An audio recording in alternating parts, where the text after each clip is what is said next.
அனைவருக்கும் வணக்கம். எல்லாருக்கும் பார்த்திங்கன்னா வாழ்க்கையில் வந்து பிள்ளையார் சுழி போட்டு ஆரம்பிப்பாங்க. எனக்கு பிள்ளையாரே கிரேசி மோகன் சார் தான். நான் நிறைய மேடைகளில் சொல்லியிருக்கேன், மறுபடியும் சொல்கிறேன். நீங்கள் சாப்பிட்ற ஒவ்வொரு அரிசியிலும் உங்கள் பெயர் இருக்குன்னுவாங்க. பட் நான் சாப்பிட்ற ஒவ்வொரு அரிசியிலையும் கிரேசி மோகன் சார் பெயர் தான் இருக்குது. அவர் போட்டது தான் இந்த வாழ்க்கை எனக்கு கொடுத்தது அவர் தான். எல்லாருக்கும் வாழ்க்கையில் மாதா, பிதா, குரு, தெய்வம் வேணும். எனக்கு பார்த்திங்கன்னா மாதாவாக இருந்து, பிதாவாக இருந்து, குருவாக இருந்து, இப்போ தெய்வமாகவும் ஆயிட்டார் கிரேசி மோகன் சார். கண்டிப்பாக இங்கே ஏதோ ஒரு இடத்துல இருந்து எல்லாரையும் பார்த்து எங்களை ஆசீர்வாதம் பண்ணிக்கிட்டு இருக்காருன்னு தான் நான் நம்புகிறேன் அவரை. ஏன்னா இந்த இதில் வந்து மெடிக்கல் டேர்ம்ஸ் எதுவும் எனக்கு அஃப்கோர்ஸ் பேச தெரியாது. டாக்டர் பேசினாங்க. ஏன்னா நான் பொள்ளாச்சின்னு எழுதினாலே இங்கிலீஷில் புள்ளதாச்சின்னு தான் படிப்பேன். ஸோ அப்படி ஒரு சுச்சுவேஷனில் இருக்கிறதுனால மெடிக்கல் டேர்ம்ஸ் பேசுகிற அளவுக்கு நமக்கு ஒன்றும் இல்லை. பட் அதெல்லாம் டாக்டர்ஸ் என்னன்றதை சொல்லிட்டாங்க. பட் அந்த ஒரு வேர்டு, அந்த ஹோப் அப்படின்றத வேணால் நான் பேசலாம். ஏன்னா நானும் அப்படி தான். நான் சென்னையில் பிறந்து வளர்ந்தவங்க கூட கிடையாது. சேலம் பக்கத்தில் இளம்பிள்ளைன்ற ஒரு சின்ன கிராமத்தில் தான் நான் பிறந்து வளர்ந்தது. ஏதோ ஒரு ஆசையில் ஸ்கூல் ட்ராமாவில் நானாக எழுதி போட்ட அந்த மாதிரிலாம் ட்ராமாலாம் வச்சுட்டு ஏதோ ஒரு ஆசையில் சென்னை வந்துட்டேன். வரும்போது என் கையில் உண்மையிலே 80 ரூபா தான் இருந்தது. பட் இன்றைக்கி 80 கோடி அளவுக்கு நம்பிக்கை இருக்குது. வீடியோ வேறு எடுக்கிறாங்க, நான் பாட்டுக்கு சொல்லி ஈடி கீடின்னு போயிட போகுது. ஸோ ஹோப், அந்த நம்பிக்கைன்ற வார்த்தைக்காக சொன்னேன். ஸோ அந்தளவுக்கு நம்பிக்கை இருக்குது. அந்த நம்பிக்கையை கொடுத்தது வந்து எனக்கு கிரேசி மோகன் சாரும் பாலாஜி சாரும் இந்த ட்ரூப்பும் தான். ஸோ அந்த நம்பிக்கை அது வந்து வாழ்க்கைக்கு ரொம்ப முக்கியமான ஒரு விஷயம். இந்த இடத்துல எனக்கு அவ்வளோ மலரும் நினைவுகளாக தான் இருக்குது. ஏன்னா இப்போ வந்தோடனே கூட என்னை வந்து ஃபஸ்ட் டைம் கெஸ்ட்டாக ஒரு ட்ராமாவுக்கு வரேன். இங்கே கீழே அங்கே உட்கார சொன்னாங்க. நான் மாட்டவே மாட்டேன்ட்டு இங்கே சைடில் தான் நிற்பேன். ஏன்னா நாங்கள் ட்ராமாவில் இங்கேயே நின்று பழகி, இதில் கூட இந்த லேடி கெட்டப் வந்து நான் பண்ணியிருக்கேன். பல ட்ராமாஸ் பண்ணியிருக்கேன். இதில் இந்த லேடி கெட்டப்பு அவ்வளோ ஹாப்பியாக இருக்கும். ஸோ மலரும் நினைவுகள் அவ்வளோ இருக்குது. அண்டு இன்றைக்கி மோகன் சார், ஆஃப்கோர்ஸ் கிரேசி மோகன் சார் இல்லைனாலும் மாது பாலாஜி சார் அந்த இடத்துல இருந்து இன்றைக்கி இந்த ட்ராமா ட்ரூப்பை இவ்வளோ சூப்பராக நடத்திட்டு போயிட்டுருக்காரு. ஏன்னா அதே இன்னொன்று என்னென்னா, இதிலேருந்து நான் வந்து சேரும்போது யாரெல்லாம் இருந்தாங்களோ எல்லாருமே இங்கே இருக்காங்க. அதில் வந்து நல்ல ரொம்ப வயசானவர்கள்லாம் இருக்காங்க. அதில் சொல்லணுன்னா அஃப்கோர்ஸ் பாலாஜி சாருக்கு அப்புறம் வயசில் சொல்ல, பாலாஜி சாருக்கு அப்புறம் இங்கே முக்கியமான ஒருத்தர்னு சொல்லிட்டு அப்பா ரமேஷ், சுந்தரராஜன் சார், பார்த்திபன், இவங்க எல்லாருமே நான் வந்து இந்த ட்ராமாவுக்கு நான் சேர்ந்த புதுசில் சின்ன வயசுலேருந்து பார்த்துக்கிட்டே இருக்கேன். இப்போ வரைக்கும் அந்த ரோல் அவங்களே பண்ணுறாங்க. நான் வந்து இந்த அவருக்கு அப்பாவெல்லாம் சில நாள் நடிச்சிருக்கேன். யோசிச்சு பாருங்கள், என் வயசுக்கும் ஒரு வயசுக்கும் சும்மா சின்னதாக அந்த வெள்ளையை தடவிட்டு வந்துட்டு. ஸோ அந்த மாதிரி எல்லாருக்கும் இங்கே சரிசமமான இது இருக்குது. அண்ட் இன்னொரு முக்கியமான பாயிண்ட் சொல்லணும், பெண்களுக்கு அவ்வளோ பாதுகாப்பு உள்ள ஒரு இந்த இடம் சொல்லலாம். நிச்சயமாக அவ்வளோ பேரும் அவ்வளோ சேஃபாக இருக்கிற ஒரு இடம் வந்து கிரேசி மோகன் சார் ட்ரூப்பு. அதையும் நான் இந்த இடத்துல பெருமையாக சொல்லிக்கிறேன். அண்டு இப்போ இந்த கேன்சரை பற்றி எனக்கு தெரிஞ்ச சில விஷயங்கள் இது பண்ணோன்னு பார்த்தீங்கன்னா, அதான் ஏன் வருதுன்னு சொல்லவே முடியாது. ஒரு காதல் மாதிரி தான் அது. ஏன் வருது அப்படின்னு சொல்லி நமக்கு தெரியவே இல்லை. ஏன்னா சின்ன குழந்தைங்கள்லாம் வருது. இப்போ எல்லாம் சொல்லுவாங்க தண்ணி அடித்தா வரலாம், தம் அடித்தா வரலாம், அந்த மாதிரிலாம் சொல்லலாம். பட் சின்ன குழந்தைங்கள் கூட இருக்குது. ஸோ அவங்க என்ன தப்புலாம் பண்ணாங்க. ஸோ ஏன் வருதுன்றதே தெரியல. இந்த தண்ணி தம்மை பற்றி வந்ததுனால இந்த பாயிண்ட்டை நான் சொல்லணும்னு நினச்சேன். இது வரைக்கும் நான் என் வாழ்க்கையில் தண்ணி அடித்ததில் தம் அடித்ததே கிடையாது. இதை பெருமைக்கு சொல்ல, அஃப்கோர்ஸ் யாராவது இங்கே அந்த மாதிரி இருந்தால் கூட எதை கேட்டு பரவாயில்ல, ஒருத்தர் சினிமாவில் இருந்து கூட இதெல்லாம் பண்ணாமல் இருக்கானேன்னு சொல்லிட்டு கூட நீங்கள் அதை சரி பண்ணிக்கலாம். அதுக்காக ஒரு பாயிண்ட்டாக தான் நான் சொன்னேன். இது நான் எல்லா காலேஜ்லேயும் பேசும்போது சொல்லுவேன். ஏன்னா சரி, காலேஜ் பசங்களுக்குலாம் ஒரு நல்ல பாயிண்ட்டாக இருக்குமேன்னு சொல்லிட்டு இந்த மாதிரி தண்ணி அடிக்காதீங்க, தம் அடிக்காதீங்க அப்படின்றத சொல்லுவேன். ஒரு காலேஜ் போகும்போது அந்த காலேஜ் ஓனர் என்கிட்ட வந்து சொல்கிறாரு, தம்பி நீங்கள் எல்லா காலேஜ்லேயும் சொல்லுவீங்களாம், எங்கள் காலேஜ்லேயும் வந்து தண்ணி அடிக்கூடாது, தம் அடிக்கூடாதுன்னு சொல்லுங்கள் தம்பி அப்படின்னார். நான் கேட்குறேன், சார் இது லேடிஸ் காலேஜ் சார் அப்படின்னு. இங்கே தான் தம்பி கண்டிப்பாக சொல்லணுன்ட்டார் அவரு. ஏன்னா நிறைய பேர் நினச்சிட்டாங்க ஆணும் பெண்ணும் சமம், அவங்க குடித்தா நானும் குடிப்பேன்னு. அப்படி கிடையாது. இன்னும் சொல்லப்போனால் ஆணும் பெண்ணும் சமமே கிடையாது. பெண்கள்லாம் ஆண்களோட பல மடங்கு மேலே தான் இருக்கீங்க. எக்ஸாக்டாக சொல்லணும்னா பெண்கள்லாம் தெய்வத்துக்கு சமம் தான். அதுக்கு உதாரணம் நம்ம இங்கேயே பார்க்கலாம். ஸோ இவங்க வந்து இவ்வளோ பெரிய இனிஷியேட்டிவ் எடுத்து பண்ணிக்கிட்டு இருக்காங்கன்றது ஸோ நிச்சயமாக இதில் எந்த தன்னலமும் இல்லாமல் பண்ணுறாங்க. ஸோ கண்ணு முன்னாடியே நீங்கள் ஒரு தெய்வத்தை பார்க்குறீங்க. அண்ட் அஃப்கோர்ஸ் கனிமொழி மேடம் அவங்களும் அப்படி தான். நான் வந்ததெல்லாம் கூட ஓகே, அவங்க பல வேலைகளை விட்டுட்டு இன்றைக்கி உங்களுக்காகவும் அவங்களோட இதுக்காகவும் வந்திருக்காங்கன்றது தான். ஸோ தேங்க்யூ மேம், நீங்கள் வந்ததுக்கும். ஸோ இந்த டாக்டர்ஸ் விஷயமாக எனக்கு சில நகைச்சுவைகள்லாம் சிலதெல்லாம் இருக்குது. ஒரு வாட்டி வந்து அப்போ தான் இந்த கோவிட் வந்து பயங்கரமாக பீக்கில் இருந்த ஒரு டைமு.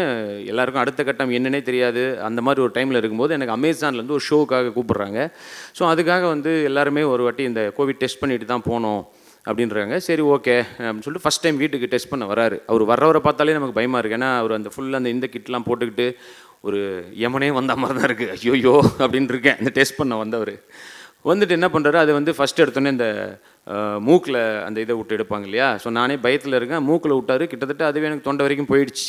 கேட்டார், சார் அடுத்து தொண்டையில் ஒன்றுனாரு. இல்லை தேவையில்லை, நீங்கள் மூக்கில் விட்டதே போயிடுச்சு, ரெண்டும் இருக்கும் பாருங்கள் எடுத்துங்கன்ட்டு.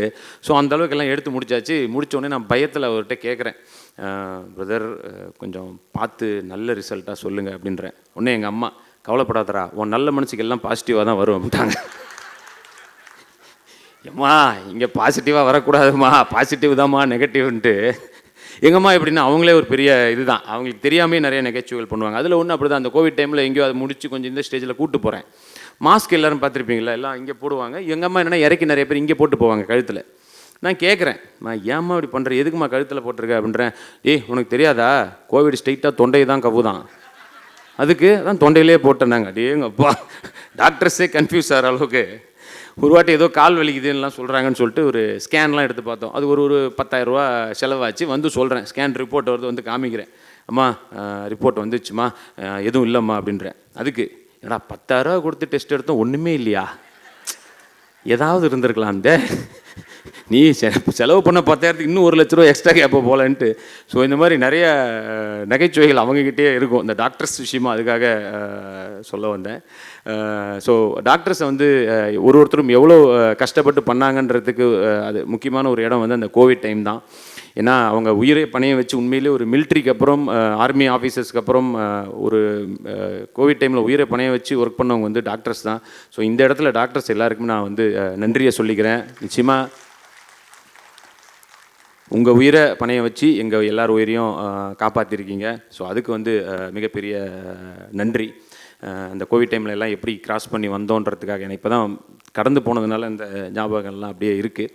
அண்டு இந்த கேன்சர் போன்ற விஷயங்கள் வந்து நம்ம யாருக்குமே, அதான் சொன்ன மாதிரி, யாருக்கு வருது யாருக்கு வரல எதுவுமே தெரியாது. ஸோ முடிந்தவரை நம்ம வந்து எவ்வளோ கேர்ஃபுல்லாக இருந்துக்கணுமோ அப்பப்போ டெஸ்ட் பண்ணிக்க சொல்கிறாங்க. ஜென்ரலாக 6 months ஒன்ஸ் இல்லை இயர்லி ஒன்ஸ் அந்த மாதிரி செக் பண்ணிக்க சொல்கிறாங்க. ஸோ அதற்கான முடிந்தவர்கள் அவங்க எல்லாருமே அதை பண்ணிக்கிறதும் நல்லது தான். ஏன்னா வந்ததுக்கப்புறம் ரொம்ப ரொம்ப கஷ்டன்றது எனக்கு தெரியும்.